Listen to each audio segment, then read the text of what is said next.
By 1982,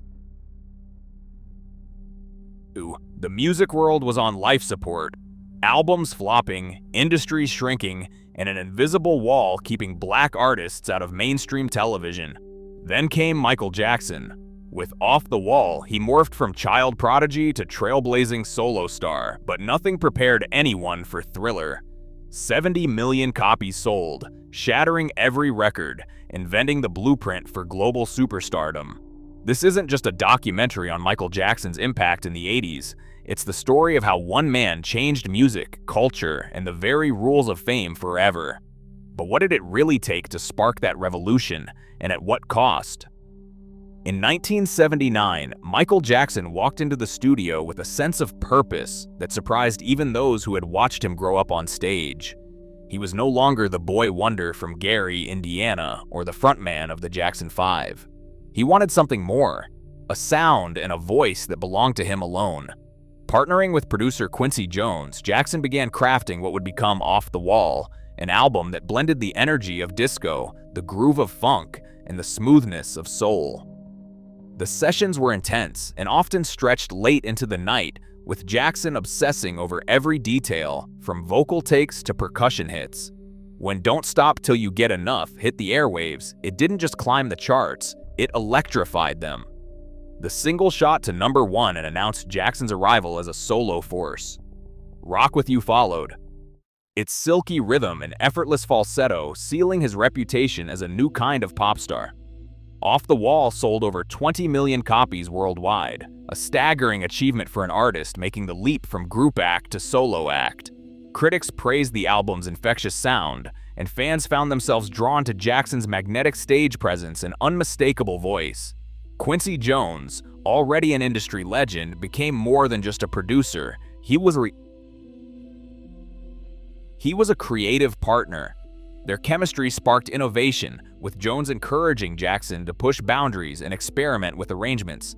The album's tracks moved with confidence, each one a testament to Jackson's growing ambition and his refusal to be boxed in by genre or age. Off the Wall wasn't just a collection of songs, it was a declaration of independence. The industry took notice. Jackson's transformation from child prodigy to adult artist was complete. He had proven he could command the spotlight on his own terms, setting the stage for even greater risks. The success of Off the Wall wasn't just about sales or chart positions. It was about the birth of a new identity, one that would soon change the face of pop music forever.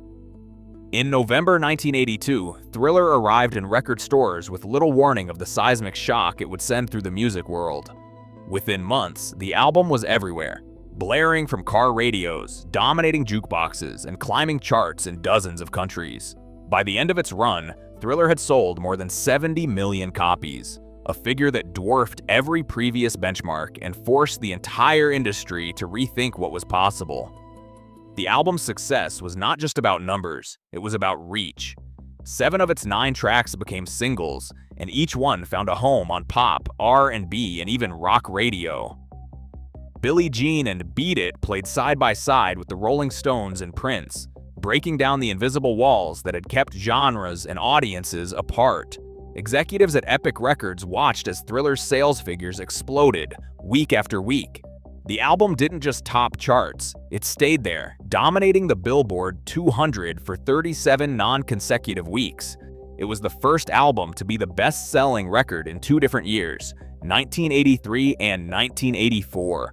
Retailers scrambled to keep up with demand, pressing millions of additional copies and rushing shipments around the globe. For the first time, a pop album became a global event, with fans in Tokyo, London, Lagos, and Los Angeles all clamoring for the same sound. The business of music changed overnight. Thriller's success set a new template, the blockbuster album, driven by multiple hit singles and a carefully orchestrated marketing machine. Record labels poured money into artist development, music videos, and cross-promotional campaigns, hoping to capture even a fraction of Jackson's momentum. The album's impact rippled through every corner of the industry, from radio playlists to television advertising. When Beat It, featuring a searing guitar solo by Eddie Van Halen, hit the airwaves, it crossed over to rock stations that had rarely played black artists. This wasn't just a chart hit, It was a cultural reset.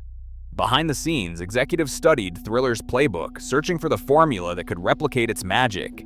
The answer was never simple.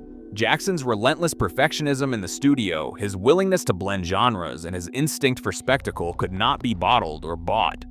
The album's runaway success made it clear. The rules had changed, and everyone else was now playing catch-up. In the fall of 1983, Michael Jackson set out to make a music video unlike anything the world had seen. He didn't just want another 3-minute promo.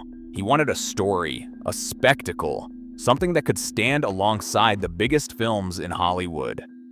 To make it happen, he turned to John Landis, the director behind An American Werewolf in London. Landis brought a cinematic vision and a love for classic horror, matching Jackson's ambition step for step. Together, they imagined Thriller not as a video, but as a short film, complete with a script, dialogue, and a cast of characters. The scale was unprecedented. Where most music videos were shot on tight budgets and even tighter schedules, Thriller ballooned to a cost between $500,000 and $900,000. CBS and Epic Records balked at the price tag, thinking the album's peak had already passed. But Jackson's team found a workaround. They pre-sold a behind-the-scenes documentary to MTV and Showtime, using that money to fund the main event. This move not only solved the financial puzzle, but also set a new standard for how music and media could work together. Production began in October 1983, transforming Los Angeles streets into haunted movie sets. Landis insisted on using 35mm film stock, bringing in a full Hollywood crew, makeup artists, set designers, lighting technicians, each credited like a feature film. Rick Baker, a master of special effects, created the now famous werewolf and zombie transformations, using latex prosthetics and animatronics to push the boundaries of what was possible on a music video budget. Rehearsals stretched for days as Jackson and choreographer Michael Peters crafted the zombie dance. The steps were precise, the movements eerie but hypnotic. Jackson often arrived in full monster makeup, leading his dancers through mirror exercises until every shuffle and claw was perfect. The final cut ran nearly 14 minutes, shattering the idea that a music video had to be short and simple. Thriller became a mini-movie, complete with a suspenseful arc, a twist ending, and Vincent Price's chilling voiceover. When it premiered on MTV in December, Thriller did more than entertain. It changed expectations overnight. Suddenly, a pop single could launch a global event. A music video could be a work of art, and every artist who followed would be measured against the spectacle Michael Jackson and John Landis had created.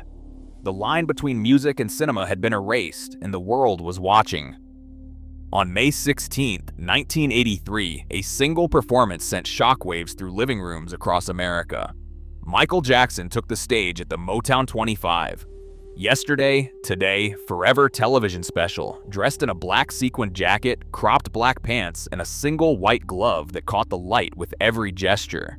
The crowd was already on its feet for Billie Jean, but then, in a few seconds that would replay endlessly in the minds of millions, Jackson glided backward, seemingly defying gravity. The moonwalk was born. Dancers and musicians had seen versions of the move before, but never with this kind of precision, timing, and showmanship. The audience erupted. Backstage, even seasoned Motown veterans were stunned. Within days, newspapers and talk shows buzzed with stories of children and adults alike trying to master the moonwalk in kitchens and schoolyards. The moment became an instant touchstone, replayed and imitated around the world. The moonwalk was only part of Jackson's magic. The single white glove, covered in crystals, became a symbol of his individuality.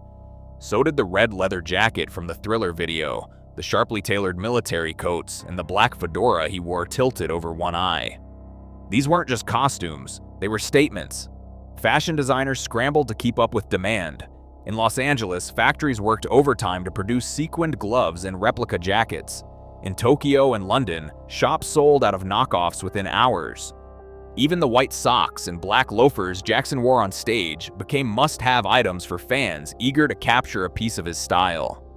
This explosion of imitation was more than simple fandom. For many, copying Jackson's look felt like participating in something bigger, a global movement that crossed borders and backgrounds. Young people in Paris, Lagos, Mexico City, and Manila all adopted his trademarks, turning city streets into unofficial dance floors. The style was everywhere, on playgrounds, at birthday parties, in talent shows, and on magazine covers.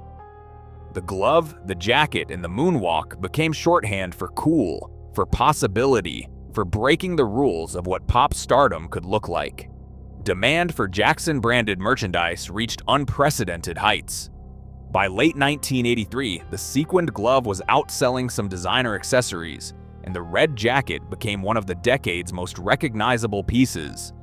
Counterfeiters flooded markets, but official suppliers couldn't keep up either. The fashion industry took note, with designers referencing Jackson's look in their collections. His style didn't just set trends, it defined the visual language of the 1980s. In just a few years, Jackson transformed from a chart-topping singer into a full-blown cultural icon, his dance and fashion choices shaping not only music, but the very way people saw themselves and each other. MTV arrived in 1981 with the promise of revolutionizing music television, but its early years were marked by a glaring absence. Black artists were almost entirely missing from its playlist. The network's programming, shaped by an insistence on album-oriented rock, left out even the biggest names in black music.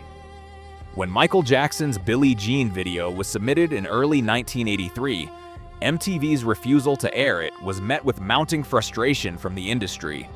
The song dominated radio, yet the network's stance remained unchanged, until Walter Yetnikoff, president of CBS Records, intervened.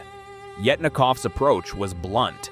He called MTV's executives and issued a direct threat: play Michael Jackson's videos or lose access to every CBS artist. If the network resisted, he would publicly accuse them of racism and pull the entire CBS catalog, including stars like Bruce Springsteen and Billy Joel. The risk of losing such a roster forced MTV's hand. In March 1983, Billie Jean entered rotation, at first cautiously, then with increasing frequency as its popularity soared. The impact was immediate.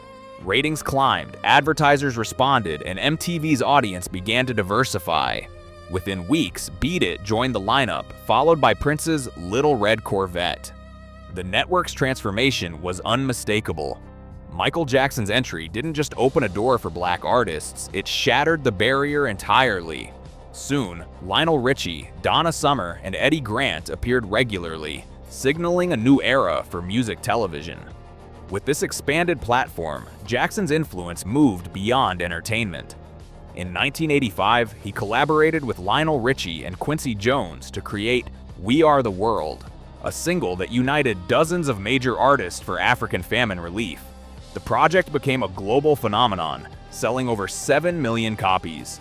The combined sales of the single, album, broadcasts, and merchandise raised $63 million. USA for Africa, the organization behind the effort, reported that more than 99% of the funds reached those in need, supporting emergency food, medical aid, and long-term development in Ethiopia, Sudan, and the United States. Jackson's star power turned We Are the World into a benchmark for celebrity-driven charity. Audits confirmed that nearly all funds went directly to relief programs. By the mid-1980s, Jackson had transformed not just pop music, but the media itself, using his fame to drive humanitarian action on a global scale. In 1987, Michael Jackson set out to prove he could surpass even his own legend. The release of Bad was more than a follow-up to Thriller. It was a challenge to the limits of pop music itself. Anticipation built as Jackson prepared to launch the album, determined not just to match his past success, but to redefine what was possible. In the United States, Bad produced 5 consecutive #1 singles: I Just Can't Stop Loving You, Bad, The Way You Make Me Feel, Man in the Mirror, and Dirty Diana. No artist had ever achieved this before. Each song climbed to the top of the Billboard Hot 100, resetting the standard for chart dominance and confirming Jackson's place at the pinnacle of popular music. Jackson's ambitions stretched far beyond the studio. The Bad World Tour, his first as a solo artist, began in September 1987 and quickly became a global event. Over 16 months, he performed 123 concerts in 15 countries, drawing crowds that totaled more than 4.4 million people. In Tokyo, he sold out 14 nights in a row. In London, he broke records at Wembley Stadium, playing to over 500,000 fans across 7 consecutive sold-out shows, a Guinness World Record for the most nights at the venue. Stadiums from Europe to Asia filled within hours of tickets going on sale. The tour's final numbers were staggering, over $125 million in ticket sales, making it the highest-grossing solo tour at the time. Every performance was a spectacle. Cutting-edge lighting, precision choreography, and a set list spanning Jackson's career turned each concert into a landmark event. Fans crossed borders for a chance to see him. Local authorities coordinated with security teams to manage crowds that sometimes swelled into the hundreds of thousands outside arenas. Jackson's arrival in any city became headline news, drawing international media attention and transforming each stop into a cultural moment. To capture the album's vision, Jackson enlisted Martin Scorsese to direct the Bad short film. Their collaboration brought a cinematic edge to music video storytelling, with gritty New York streets, a young Wesley Snipes, and choreography that blurred the line between film and dance. The result was as daring visually as it was musically.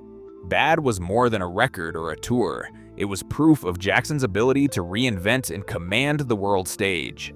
5 #1 singles, millions of fans, and records that stood for decades marked an era when pop music reached new heights under his direction. By 1982, Michael Jackson's Thriller had sold over 70 million copies worldwide, setting a record that still stands. This documentary has shown how his work with Quincy Jones redefined pop music. His visual storytelling with directors like John Landis transformed the music video into an art form, and his Motown 25 moonwalk became an instant cultural landmark. Jackson's influence forced MTV to change its programming policies, opening doors for black artists on mainstream television. His global reach was visible in packed stadiums from Tokyo to London, and his humanitarian efforts through We Are the World raised over $63 million for famine relief. Yet, some industry files from the era remain inaccessible, and the full extent of his behind-the-scenes business negotiations is still unknown. What is certain is that Michael Jackson's innovations in the 1980s reshaped music, fashion, and entertainment on a global scale, an impact still visible in today's artists and media.